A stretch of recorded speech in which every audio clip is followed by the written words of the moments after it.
अस्सलाम वालेकुम व्यूअर्स, आज की इस वीडियो में मैं आपको फुली गाइड करूंगी कि इस तरह के रेशमी जो काम वाले सूट होते हैं उनके ऊपर डोरी पाइपिंग को किस तरह से हम अटैच करते हैं और आसानी के साथ किस तरह से लगा सकते हैं। ये वीडियो बिगनर्स के लिए स्पेशल है क्योंकि जिन लोगों को ये समझ नहीं आती कि किस तरीके से हम लगाएं, कितना डिस्टेंस रखें, क्या करें, कौन सी ट्रिक ऐसी अपनाएं कि सफाई के साथ पाइपिंग अटैच हो, तो उनके लिए बेस्ट हल है इस वीडियो में। तो वीडियो को बिना स्किप किए शुरू से लास्ट तक देखें और अगर आप मेरे चैनल पे आने वाले नहीं हैं तो मेरे चैनल को ज़रूर सब्सक्राइब करें, लाइक करें, सपोर्ट करें। तो चलें वीडियो को स्टार्ट करते हैं। तो ये देखें, इस तरह से ये सूट सीधा है। अभी आपने इसको उल्टा कर लेना है ताकि आप इसके ऊपर मार्किंग कर सकें। तो ये देखें, ये इसके स्लिट्स हैं और यहाँ पे मैंने एक नोचिस लगा लिया है जिससे मुझे ये पता चलेगा कि यहाँ तक मैंने लेंथ में लगानी है डोरी पाइपिंग और इसके बाद मैंने यहाँ से टर्न होना है। तो इसके बाद मैं क्या करूँगी, इसको इस तरह से खोल लूँगी, इसके स्लिप के कपड़े को भी इस तरह से मैं सेट कर लूँगी। अब सेट करने के बाद मैं क्या करूँगी कि मैं इसके ऊपर मार्किंग करूँगी। अब ये देखें, ऊपर वाले पल्ले को आपने उधर वाली साइड पे कर दिया है। ये वाला जो पल्ला है इसी को मैं अभी तैयार करके आपको मार्किंग करके दिखाऊंगी। तो इस तरीके का स्केल या कोई भी आपके पास लेंथ में जो मिल जाए स्केल, वो आपने ले लेना है।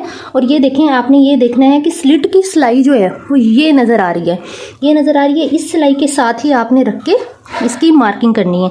तो यहाँ पर आपने दबा के इसको इस तरह से पकड़ लेना है और इस तरह से जो सिलाई नज़र आ रही है वहाँ से शुरू करके आपने इस तरह से चौक के साथ लाइन बिठानी है। और उसके बाद आपने यहाँ पर जो आपको ये जो नोचिस लगाया है एक, ये देखें, ये नोचिस जो लगा हुआ है यहाँ से आपने लंबाई में ऐसे लगानी है इस तरह करके।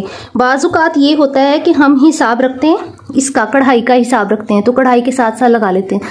तो यहाँ से जो स्पेस होता है वो ऊंचा नीचा हो जाता है। इस तरह से मार्किंग करने के बाद कभी भी आपका जो स्पेस है वो गलत नहीं होगा। इसी तरह से आपने दूसरी वाली साइड पे भी लगानी है मार्किंग।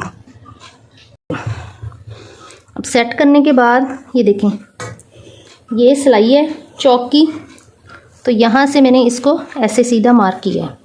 सीधा मार्क करने के बाद ये देखें, यहाँ से मैंने मार्क की है, इसको भी आपने इस तरह सीधा कर लेना है। सीधा करने के बाद आपने इस तरह से लंबाई में निशान लगाना है। ये देखें, इस तरह से निशान लगाने के बाद ये वो पहला निशान है, इसके साथ इसको मिला देना है। तो ये देखें, सारी मार्किंग हमारी इस तरह से डन हो गई है। इसी तरह से आपने ये बैक साइड है तो फ्रंट साइड को भी इसी तरह से आपने मार्किंग कर लेनी है।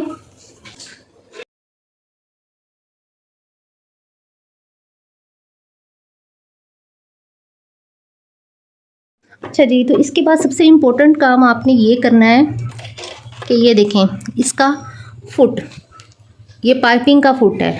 ऑटोमेटिक मशीन पे इस तरीके का पाइपिंग का फुट है। अगर तो आप इस तरफ को सिलाई कर रहे हैं तो आपने ये इस वाले फुट को उधर को करके लगाना है, नहीं तो आपने इधर को करके लगाना है। ये 2 इसके पॉइंट बने हुए हैं, दोनों में से एक पे आपने इसको सेट करना है।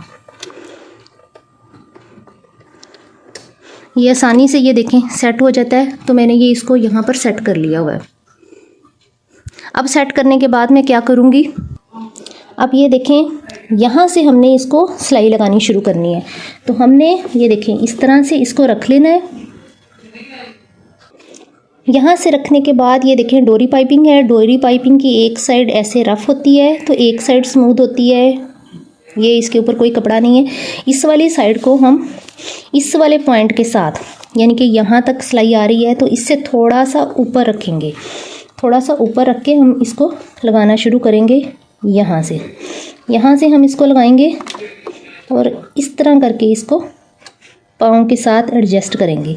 और ये धागा आपने पकड़ लेना है। पहली सिलाई आपने इस तरह से लगानी है कि धागे की पूरी आ जाए। और फिर इस सिलाई के साथ बिल्कुल ऐसे करके आपने यहाँ तक सिलाई लगानी पड़ेगी।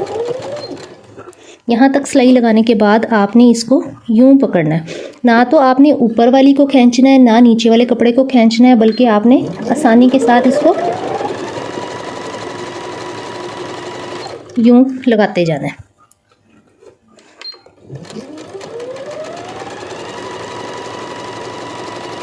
ये देखें, इससे आपको बिल्कुल भी फुट चेंज करने से दिक्कत नहीं हो रही। दिक्कत इस वजह से नहीं हो रही कि अब आपको कोई भी मसला नहीं है, ये आसानी के साथ इसके साथ अटैच करती जा रही है। पाइपिंग इसके साथ ऑटोमेटिकली अटैच होती जा रही है, पाइपिंग के ऊपर नहीं आ रही सुई, आपकी डायरेक्शन सही है और सिलाई भी बेस्ट आ रही है।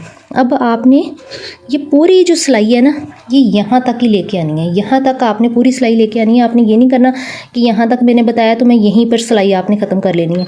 ये जो मैं आपको तरीका बता रही हूँ, अगर आप स्टेप बाय स्टेप इसको फॉलो करेंगे तो ये बहुत यूज़फुल रहेगा आपके लिए। ये देखें, इस तरह से आपने ये सिलाई लगानी है और ये देखें कितनी खूबसूरत इसकी सिलाई आई है। ये देखें कितनी खूबसूरती के साथ इसने ये कवर की है। ये देखें बहुत प्यारा लग रहा है। अब आपने यहाँ से क्या ट्रिक अपनानी है, आपने यहाँ से धागे को कटिंग कर लेना है। धागे को कटिंग करने के बाद आपने इस पाइपिंग को इस तरह से फोल्ड करना है। अब आपको ये वाली सिलाई नज़र आ रही है, आपने इसको इस तरह से रखते हुए सिलाई लगानी है इसके ऊपर। जब आप इस तरह से सिलाई लगाएंगे तो आप खुद चेक करना कि इसकी खूबसूरती में कितना इजाफा होता है।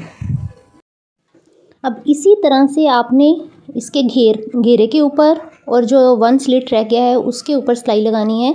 और अगेन वही ट्रिक आपने करनी है कि इसको ऐसे पलट के तो आपने लगाना है। जब एक कॉर्नर से दूसरे कॉर्नर तक डन हो जाएगा, इसका मतलब है कि आपने शर्ट का एक पल्लू आपने डन कर लिया है। इसके बाद आप दूसरे पल्लू के ऊपर भी इसी तरह से लगाएंगे। अच्छा, इसके बाद ये देखें जब हम इसको पलटेंगे तो डोरी पाइपिंग कितनी खूबसूरती के साथ अटैच हुई है।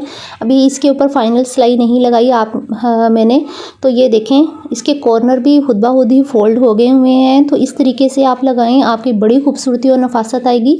और अब जो फाइनल सिलाई लगानी है उसके लिए मैं आपको एक ट्रिक बताती हूँ कि आपने इसी तरह से नहीं लगानी, आपने इसको थोड़ा सा फोल्ड करना है। क्योंकि ये वाली जो रेडीमेड डोरी पाइपिंग होती है, इसका ये जो कॉर्नर होते हैं ये थोड़े रफ से होते हैं। तो आपने इसको इस तरह से फोल्ड करके फिर लगाना है। और फुट को भी आपने अगेन चेंज कर लेना है। नॉर्मल जो इसका मास्टर फुट होता है वही आपने यूज़ करना है। मास्टर फुट लगाने के बाद आपने सिलाई लगानी है। जो डोरी पाइपिंग वाला और ज़िपर फुट होता है वो आपने यूज़ नहीं करना। तो इस तरह से आप सिलाई लगाते जाएं। ये कॉर्नर में आपने कोने तक सिलाई नहीं लेके आनी, आपने सीधी सीधी सिलाई लेके आनी है। अब ये देखें पाइपिंग सारी अटैच हो चुकी है। आप देखें इसकी चेक करें खूबसूरती कि ये कितनी खूबसूरती और नफासत के साथ अटैच हुई है। और बैक साइड पर भी कितनी खूबसूरती है, यहाँ पर भी कोई झोल का मसला नहीं है। और ये देखें कॉर्नर कितने सफाई के साथ और नीट बने हैं। अब एक बात आपको और बता दूं कि ये जो कॉर्नर की सिलाई है ये यहाँ से लेके यहाँ तक मैंने लगाई है। अब आपने कस्टमर को जब आपने सेटिस्फाइड करना है, आप एक एक पॉइंट को आप अपने जहन में रखेंगे कि किस तरीके से आपने सफाई देनी है काम में। तो आप यहाँ पर ये वाला जो हिस्सा है यहाँ पर हल्की हल्की तरपाई कर लें। तो इससे क्या होगा, कॉर्नर और ज़्यादा मजबूत हो जाएंगे, आपके काम में नफासत आएगी, लोग आप पर ट्रस्ट करेंगे और आपको स्टिचिंग के लिए चीज़ें देंगे, कपड़े देंगे, आपका काम ज़्यादा होगा। तो इस तरह की छोटी छोटी टिप्स और ट्रिक्स का आप ख्याल रखा करें, ये आपके काम में बहुत ज़्यादा यूज़फुल आपके लिए साबित होंगी। तो इसके साथ ही मुझे इजाज़त दें। अल्लाह हाफिज़।